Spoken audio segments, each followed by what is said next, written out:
नमस्कार, मैं हूं संजय श्रीवास्तव और आप देख रहे हैं वीआईपी न्यूज। वीआईपी न्यूज के खास प्रोग्राम जनसदन में आप सभी का स्वागत है।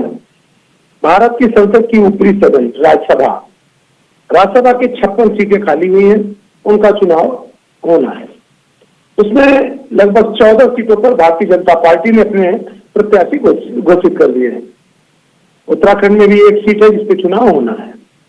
उत्तराखंड में इस पे सबसे पहले सुषमा स्वराज जी को राज्यसभा भेजा गया था। उसके बाद कांग्रेस से सत्यव्रत चतुर्वेदी जी को भेजा गया। फिर इसी सीट से महेंद्र सिंह मारा को राज्यसभा के लिए भेजा गया और महेंद्र सिंह मारा के बाद अनिल बलूनी भारतीय जनता पार्टी से थे। इस राज्यसभा की सीट पे 6 वर्ष के लिए आदमी नामित होता है और उस 6 वर्ष के बाद चुनाव होता है। ये सीट खाली हो रही है। अनिल बलूनी की अभी उस पे राज्यसभा से सांसद है और उसके लिए भारतीय जनता पार्टी ने अपने प्रदेश अध्यक्ष के नाम का चयन किया है। अब देखना यह है कि चुनाव को कांग्रेस पार्टी कैसे लेती है, क्योंकि कांग्रेस पार्टी का जो यहाँ की विधानसभा में सीटों की संख्या है 17 है, तो कोई महत्वपूर्ण योगदान कह लीजिए कांग्रेस का इस चुनाव में नहीं होगा। लेकिन देख रहे हैं लोग कि कांग्रेस पार्टी इस पे वॉकओवर देती है कि नाम के लिए ही किसी का नाम सामने लाती है, महत्वपूर्ण होगा। और जिस तरह से महेंद्र सिंह का नाम आया है सामने, महेंद्र भट्ट का नाम सामने आया है, यह कहा जा सकता है कि भारतीय जनता पार्टी ने कई विषय को साधने का प्रयास किया है। आइए हम इसी पे चर्चा करते हैं। भारतीय जनता पार्टी के संजीव वर्मा जी हमारे साथ है। संजीव जी, बहुत बहुत स्वागत है आपका। कांग्रेस से दिनेश कौशल जी है। दिनेश जी, बहुत बहुत स्वागत है आपका। और इन दोनों के साथ हमारे वरिष्ठ सहयोगी विक्रम श्रीवास्तव जी। विक्रम जी, बहुत बहुत स्वागत है। संजीव वर्मा जी प्रदेश अध्यक्ष थे आपके। महेंद्र भट्ट जी विधानसभा सीट नहीं जीत पाए थे, उसके बाद आप लोगों ने उन्हें प्रदेश अध्यक्ष बनाया और प्रदेश अध्यक्ष बनने के बाद तो पूरी तैयारी के साथ लोकसभा में आप लोगों को चुनाव लड़ाया जा रहा है। क्या जरूरत आन पड़ी कि आपने महेंद्र भट्ट को ही इस राज्यसभा से भेजने का मन बनाया? संजीव वर्मा जी। संजय जी, देखिए, it's happens only in Bharatiya Janata party, जो अनुशासित पार्टी, जो अपने तमाम कार्यकर्ताओं का ध्यान रखती है। कार्यकर्ता को जो सम्मान मिलना है, कार्यकर्ता को जो उसके अनुसार एक सही जगह मिलनी, कब मिलनी, लेकिन मिलनी है। अगर हम दूसरे तरीके से बोले तो भारतीय जनता पार्टी में छुपे हुए सीसीटीवी कैमरा है, जो प्रत्येक कार्यकर्ता का उसकी कैपेबिलिटी के अनुसार समय समय पर उसको उचित जगह पर उसका डिप्लॉयड करने का भी काम करती है। और हम बात करते हैं तो अपने माननीय प्रदेश अध्यक्ष श्री महेंद्र भट्ट जी की, जिनको आज राज्यसभा के लिए उम्मीदवार घोषित किया गया। सबसे पहले तो मैं अपने माननीय प्रदेश अध्यक्ष जी को पूरे अपनी ओर से, भारतीय जनता पार्टी की ओर से और अपने पूरे उत्तराखंड प्रदेश की ओर से हार्दिक अग्रिम शुभकामनाएं और बधाई कृष्ण करता हूं। देखिए, माननीय प्रदेश अध्यक्ष महेंद्र भट्ट जी जब से प्रदेश अध्यक्ष बने तब से सबसे पहले तो हमें देखिए, कोई भी छोटे से छोटा, बड़े से बड़ा कोई भी चुनाव, उपचुनाव हुआ, हरिद्वार का त्रिस्तरीय पंचायत चुनाव जो 26 साल के बाद भारतीय जनता पार्टी ने पूरी तरह से विपक्ष को नेस्तनाबूद करते हुए उस चुनाव में जीत हासिल करने का काम किया। संगठन को लगातार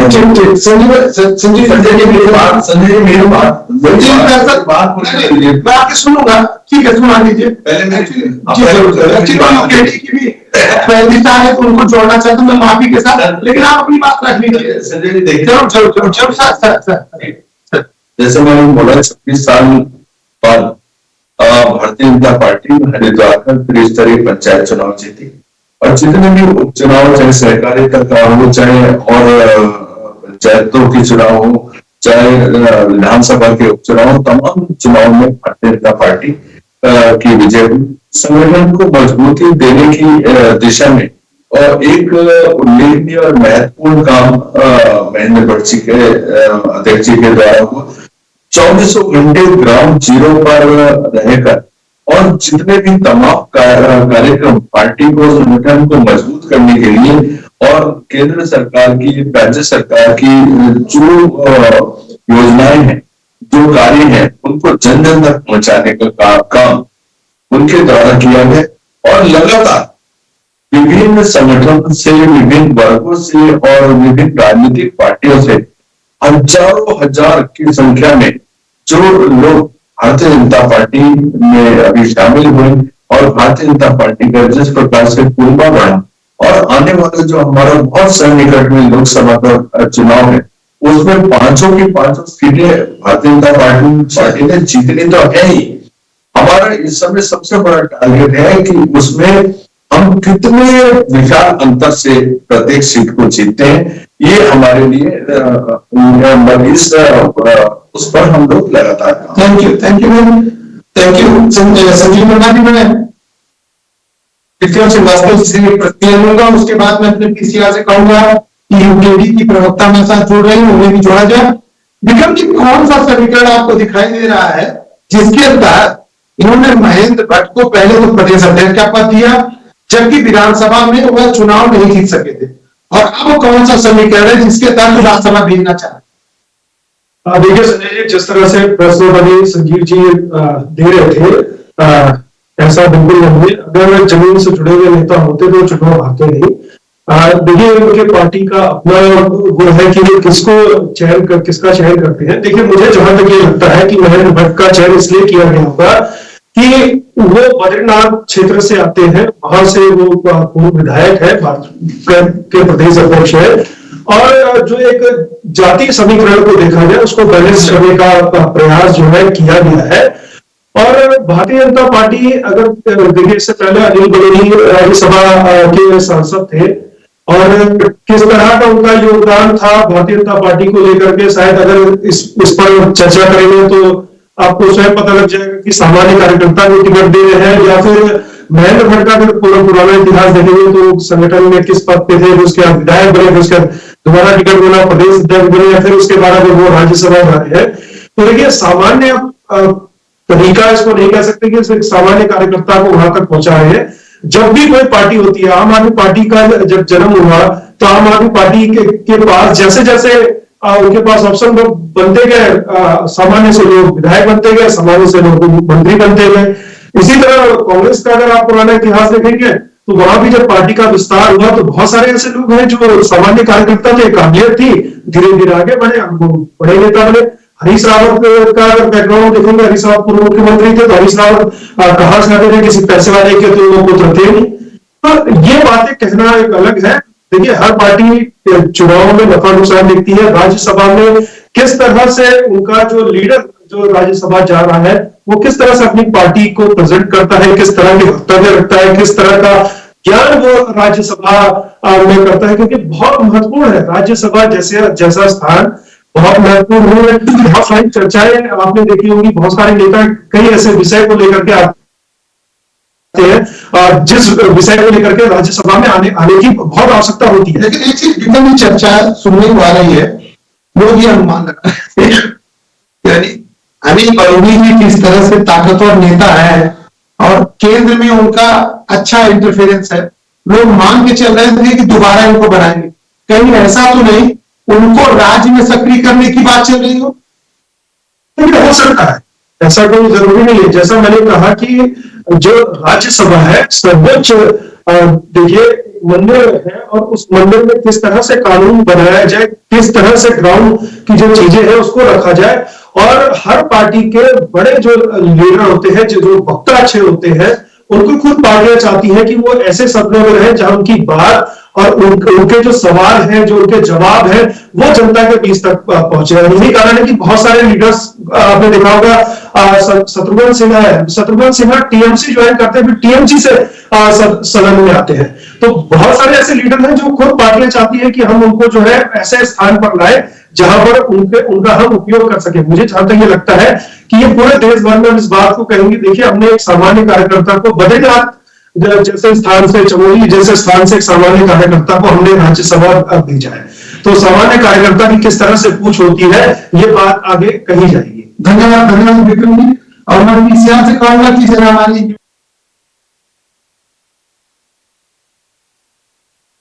इस समय यह है कि जो राज्यसभा का चुनाव है, वह राज्यसभा का चुनाव हर आदमी जानता है कि भारतीय जनता पार्टी के पास ही रहनी है, क्योंकि भारतीय जनता पार्टी 70 में 48 सीटें हैं। कांग्रेस के पास केवल 17 सीटें हैं, बसपा के पास 2 है, और जो दूसरी सामने उनके और निर्दलीय है वो 3 सीटें हैं। लेकिन महत्वपूर्ण यह है कि कांग्रेस इसे कैसे देखती है। और हमारे साथ यूकेडी की युवा प्रवक्ता नेहा उनियाल जुड़ रही है। नेहा जी, आपका बहुत बहुत स्वागत है। हम नेहा जी को भी साथ में चर्चा में जोड़ेंगे। भारतीय जनता पार्टी ने अपना पक्ष रखा है, विक्रम श्रीवास्तव जी ने अपनी बात को बताया। मैं कांग्रेस के पास चलता हूँ।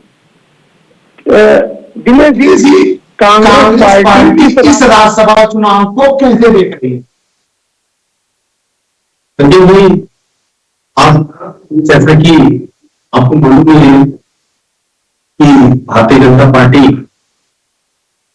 को निश्चित तौर पे इकोनॉमी और महेंद्र भट्टी ने राज्यसभा में विरोध हो रही है।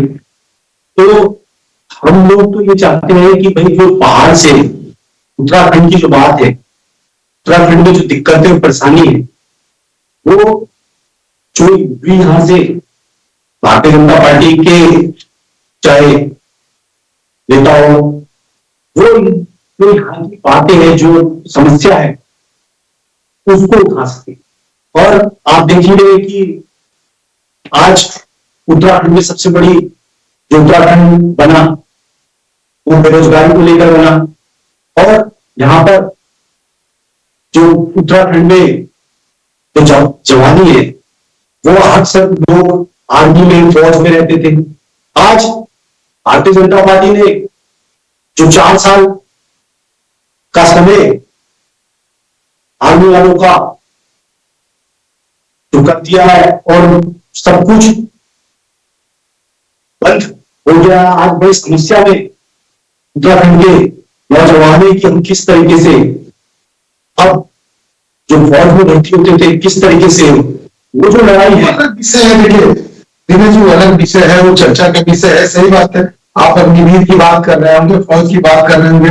उत्तराखंड के हर घर का एक सदस्य फौज में है, और ये चर्चा बनती भी है, होनी भी चाहिए। लेकिन आज जो विषय है, आपको विपक्ष के नाते अपनी बात को सदन में आपने पहले ही हार मान लिया, आपको बचाने की प्रयास तो करना चाहिए। मैं लौटूंगा आपके पास। नेहा जी, राज्यसभा के लिए एक सीट खाली हो रही है, अनिल बलूनी जी खाली कर रहे हैं, और उसके लिए भारतीय जनता पार्टी ने अपने प्रदेश अध्यक्ष को का लिस्ट में नाम जारी कर दिया। कैसे देख सर?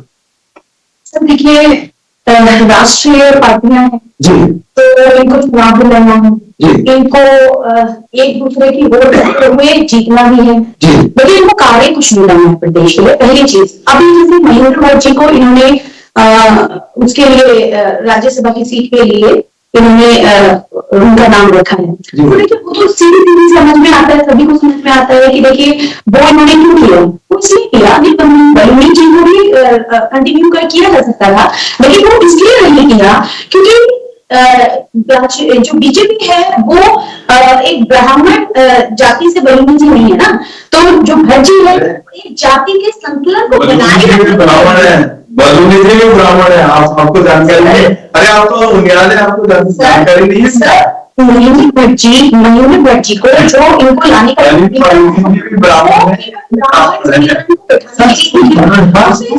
देखिए, मैं आपका बड़ा सम्मान करती हूँ, वक्तव्य एक समय पे आप हुई है, तो मुझे लगता है कि गरिमा भी बनी रहेगी विषयों की, और मुझे लगता है हम किसी निष्कर्ष पर भी पहुंचेंगे। तो देखिए संजीव वर्मा जी, आप पहली चीज तो मतलब समझिए कि भारतीय जनता पार्टी कोई संघर्ष साधना चाहती है, आप अभी उसको मत जाइए प्लीज, एक बार जी को हटा करके उन्होंने क्यों महेंद्र भट्ट जी को दिया, इसका आंसर आपको देना चाहिए।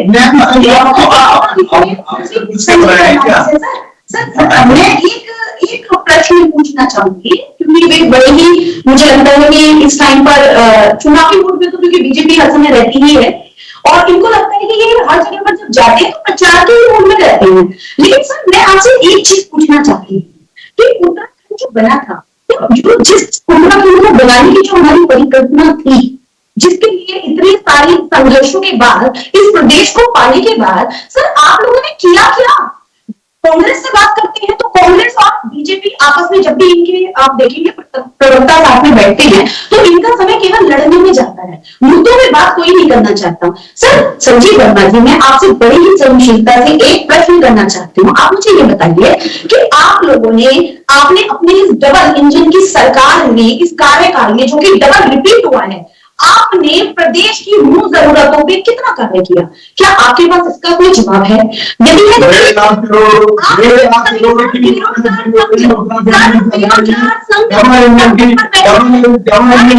बनाम रोकने की दिशा में हमने काम किया, रोजगार स्वरोजगार की दिशा में हमने काम किया, मातृशक्ति को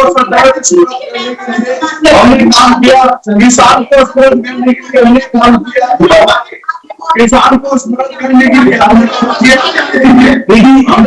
आपने आपने आपने मैंने आपको किया, आपने प्रश्न किया, मैंने संदीप वर्मा जी आपने आपसे प्रश्न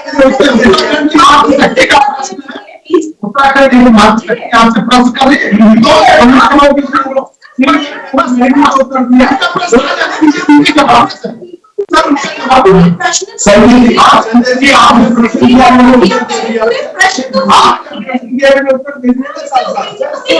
मैं मानती हूँ कि सच बहुत कड़वा होता है, चुभेगा, डेफिनेटली चुभेगा, लेकिन सर मुझे लगता है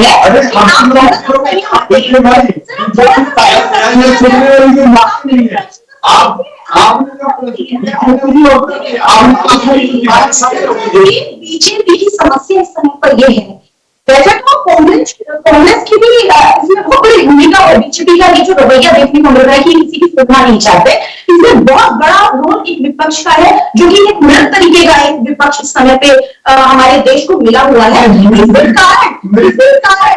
सर मरा हुआ एक मरी हुई कंडीशन में इस समय कांग्रेस है, और इसी कारण से जब विपक्ष, हमारे देश का एक कमजोर विपक्ष जब सामने होता है तो मौका मिलता है सत्ता में आने वालों को तानाशाही करने का, जिसका इनको कोई अधिकार नहीं। सर आपको कुर्सियों पे यहाँ की एक मासूम जनता ने इसलिए नहीं बैठाया था, आपके ऊपर विश्वास इसलिए नहीं किया था कि आप कुर्सियों पर बैठकर उनकी परेशानियों को सुनने की बजाय आप उनको धुतकारेंगे, आप उनको धुतकार करेंगे। सर बेरोजगार संघ में आप जाकर के देखिए वे लोग कितने धरने वहां पर बैठे हैं, लगा कि किसी को भी लगा कि आप उनके पास जाए, उनकी समस्या को सुने। आपके मुख्यमंत्री किस समय पर गांव चल रहे हैं, उससे पहले वो राम जी की पूजा करके कहते थे कि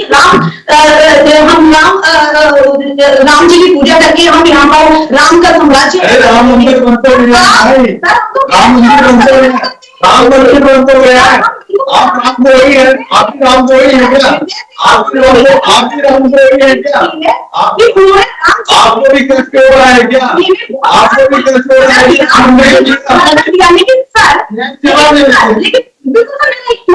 प्रश्न पूरा हुआ है, लेकिन सर मैं आपसे ये पूछना चाहती हूँ कि गांधी जी अभी यूसीसी लाए हैं, गांधी जी ने यूसीसी तो लागू कर दिया ना, लेकिन सर एक बात बताइए, जिस चीज के लिए आंदोलन हो रहे हैं, जिस चीज के लिए धरना प्रदर्शन यहाँ की आम जनता चाह रही है, आप वे तो सुन नहीं रहे।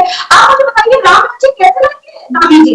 आप मुझे बताइए कि यहाँ पे मूल निवास और मूल कानून जो यहाँ की मूल जरूरत है, और बहुत ज्यादा, क्योंकि पहाड़ की स्थिति आप देखिए, यहाँ के जो प्राकृतिक पहाड़ जो बने हुए हैं, आप उनको काट करके हमें कंक्रीट के पहाड़ देना चाहते हैं, क्या इस पे क्या करेंगे आप मुझे बताइए। आप जिस कानून को लाना चाहिए उनको लाने की बजाय आप ला रहे हैं। मैंने आपने पहाड़ जैसा प्रश्न दे दिया है, इनके जवाब ले भी लेते हैं। संजीव वर्मा जी प्लीज। नेहा जी ने कई प्रश्न आपको दे दिए हैं, संजय जी एक दो का जवाब दे दीजिए जी। संजय जी देखिए, ये 995 पार्टी है, 00 पार्टी है, ये वो पार्टी है जो उत्तराखंड आंदोलन तो आप लेकर के सरकार से रहे। अरे सुन तो लीजिए श्रीमान जी, श्रीमान जी सुन तो लीजिए। ये वो पार्टी है जो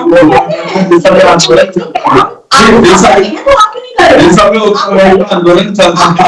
ये इन लोगों का नारा हुआ करता था, दिल्ली टू पेचिंग पास। तो ये पेचिंग से इनके नटबोल्ट टाइट होते हैं और ये वही की भाषा बोलते हैं, ये वही के कम्युनिस्टों की भाषा बोलते हैं, वहीं से ये लोग फंडेड होते हैं।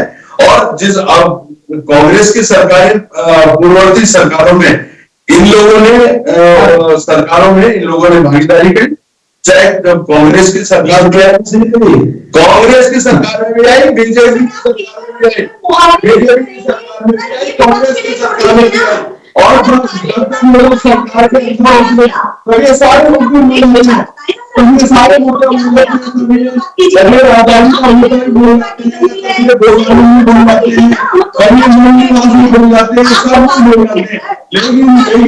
लेकिन आज जब ये डबल जीरो की स्थिति में, आज जब ये डबल जीरो की स्थिति में, इनके हाथ में कुछ नहीं है, इनके हाथ में कुछ नहीं है, जनता पूरी तरह से लगाम चुकी है, इनके पास नहीं उत्तर कुछ नहीं है।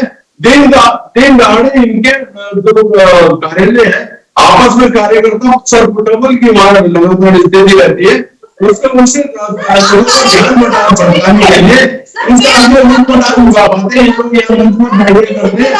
चैनल के सामने करते हैं।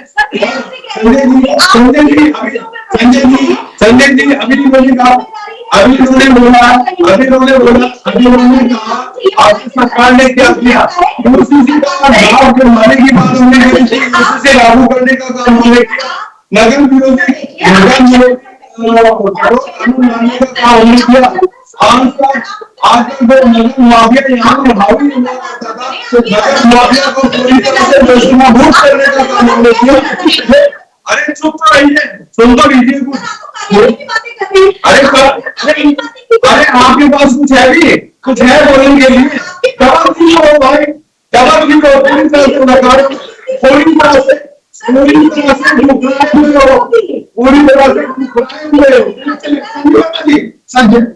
देखिए, ये भारतीय जनता पार्टी का जो कार्यकाल है, जिस तरह से वो काम कर रहे हैं, और हकीकत में जो आरोप आप पे अभी नेहा जी ने लगाया, पहले तो मित्र का लगाया, फिर मित्र का लगाया, तो हकीकत में विपक्ष क्या सही में आप अपने आप को सरेंडर कर चुके हैं, अपने आप को मान चुके हैं, जिसकी वजह से भारतीय जनता पार्टी जिस तरह से सत्ता में बैठी है, जो सत्ता का संचालन कर रही है, आप मान चुके हैं कि सत्ता से उनका उतरना मुश्किल है। नेहा जी का कहना है, उसको मैं दोहरा। देखिए आप देखिए, आज सब जगह अगर भारतीय जनता पार्टी तो कहीं पर भी उनका मुद्दा जो भी गलत काम कर रही है उसको उठा रही है, कांग्रेस उठा रही है। और आप और जगह में जहां पर भी आप देख लीजिए, कांग्रेस टक्कर में नहीं। अगर मुकाबला अगर आज पूरे देश में मुकाबला नहीं कर पा रहा है तो कांग्रेस मुकाबला कर रही है, क्योंकि भारतीय जनता पार्टी का ये हाल हो चुका है कि वो तानाशाही इतनी ज्यादा लोकतंत्र के खिलाफ काम कर रही है कि लोकतंत्र को खत्म करने का जो काम कर रही है, अगर उनकी कोई बात नहीं सुन रहा है तो अगर ईडी, इनकम टैक्स, किसी ना किसी तरीके से लोग इतने भयभीत और डर गए, चोरी करो, डकैती करो, उसके बाद पकड़ती करो, भारतीय जनता चोरी करो, डकैती करो, उसके बाद खरीदी करो, अपराध करो, पुलिस आपके पास काम कर रहे हैं, आप लोगों को भारतीय जनता पार्टी से आते हैं, पुलिस उनमें कोई नहीं हुआ, आपको पुलिस आपको कहेगी नहीं, ये हो चुका है देश में।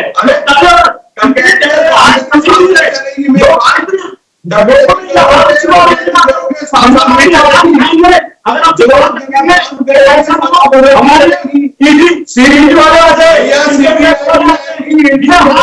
ये हाथ ऐसा करेंगे आप, पार्टी की पार्टी की सरकार और एक बात सुनो, ज्यादा आवाज उठा रहे हैं। राहुल गांधी आप सारी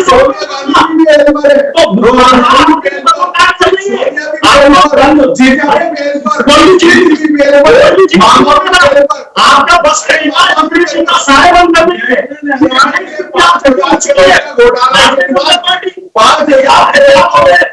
अरे क्या बात हम भी देखिए नेहा जी को भी इस जो आप डिबेट कर रहे हैं, बहस कर रहे हैं, मुद्दे से हम भूल जाते हैं। नेहा जी को भी उसमें शामिल किया जाए।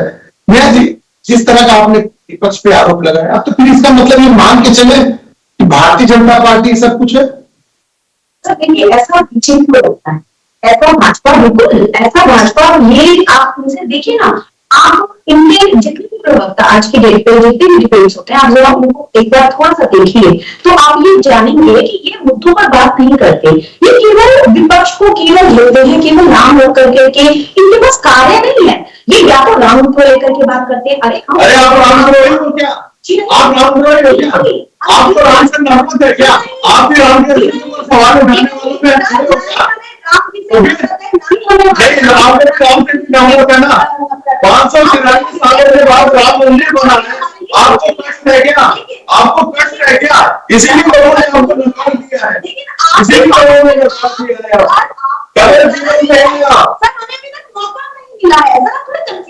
आप देखिए, थोड़े से समीकरण को समझिए।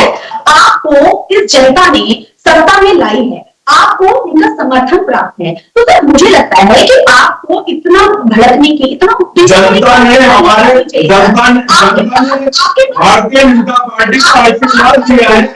जनता के जनता ने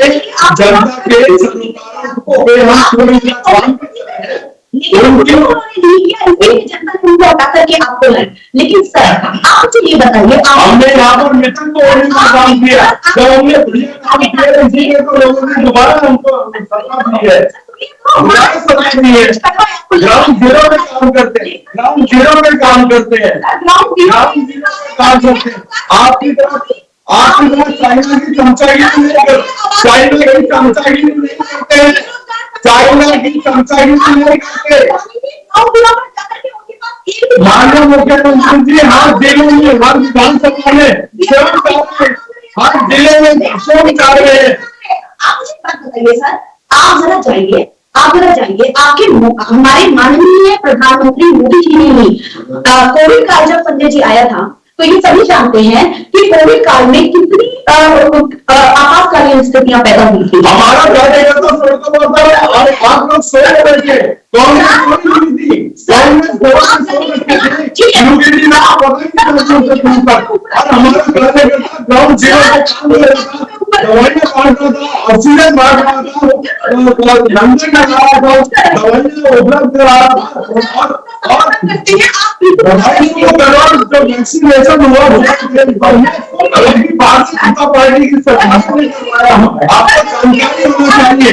माननीय प्रधानमंत्री जी ने जब थाली बजाने के लिए कहा, हमने थाली भी बजाई, जब उन्होंने फूलों की वर्षा करवाई, हम उसमें भी शामिल थे। सर मैं आपसे ये कह रही हूँ कि जब उस समय पे आपने इतना अच्छा कार्य किया, बिल्कुल किया सर। आपने जिन लोगों को उनकी ड्यूटीज दी, जब वहां पे मरीज, आप ये लगाइए सर, अस्पतालों में जगह नहीं थी, ग्राउंड को अस्पताल बनाया गया, उनके ऊपर जब उनको ड्यूटी दी गई लोगों को उनकी, सर आज आपने उनको बेरोजगार कर दिया। क्यों सर? आप सर एक बात बताइए, मोदी जी ने उन्हीं को वॉलंटियर्स का नाम दिया था ना, आप उनके लिए सम्मान के लिए थालियां बजवाई थी। आप मुझे बताइए, हेलीकॉप्टर से उनके लिए फूलों की वर्षा करवाई थी। आज आपने कहा देखते हैं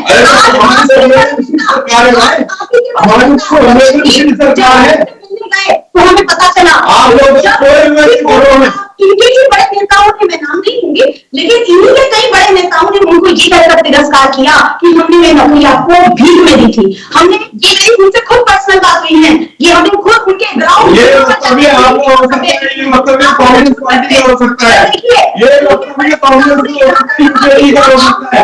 ऐसी भाषा का उपयोग आप लोग कर सकते हैं।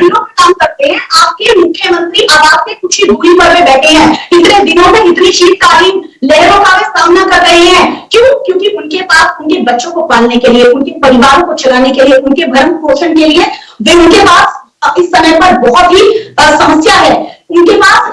सर आप मुझे बताइए, सर आप मुझे बताइए कि ये प्रदेश में कार्य करने के लिए आया है या अपनी कुर्सियों की केवल और केवल चुनावी मोड में रह करके? क्या मुझे बताइए कि क्या इससे प्रदेश उन्नति करेगा? यहाँ पे आप उनके विनम्र चेहरे देखिए, वहां पे इनका वॉल्यूम डाउन अंतिम जो आपने प्रश्न दिया उसका जवाब दे देते, समय की बाध्यता होती। सचिव वर्मा जी, नेहा जी ने 2-3 प्रश्न किया है, उसके महत्वपूर्ण प्रश्न है जो राजस्थान के लोग बैठे हुए हैं जिनसे आपने कोरोना काल के दौरान काम लिया, आज उनको जब आपने बेरोजगार कर दिया है, उनकी कोई रास्ता तो बना दीजिए। राज्यसभा में आप जा रहे हैं, कोई नहीं आपको रोक रहा है, उन्हें रोक सकता है। कांग्रेस पार्टी की इस समय स्थिति नहीं रोकने की, यूकेडी की तो बात ही छोड़िए, लेकिन यूकेडी का प्रश्न जायज है। अगर जो आदमी कोरोना के दौर पे आपके साथ खड़ा रहा, आज उसको आप अपने साथ कर लेने को तैयार है। संजय जी देखिए, जितनी नौकरियां पिछले 22 सालों में, सरकारी नौकरी की बात कर रहा हूं, जितनी नौकरियां 22 सालों के दौरान दी गई, उससे द्योड़ी नौकरियां केवल 1.5 साल की जो हमारी दामी सरकार है उसमें दी गई है। ये आंकड़े के साथ मैं आपको बता रहा हूं। ये मैं आपको मैडम जी बताइए,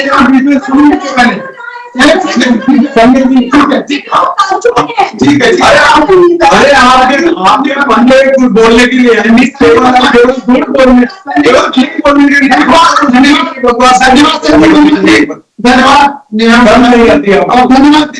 कौशल जी। राज्यसभा के लिए घोषणा हो चुकी है, चुनाव होना है, ऐसी फरवरी माह में ही होना है।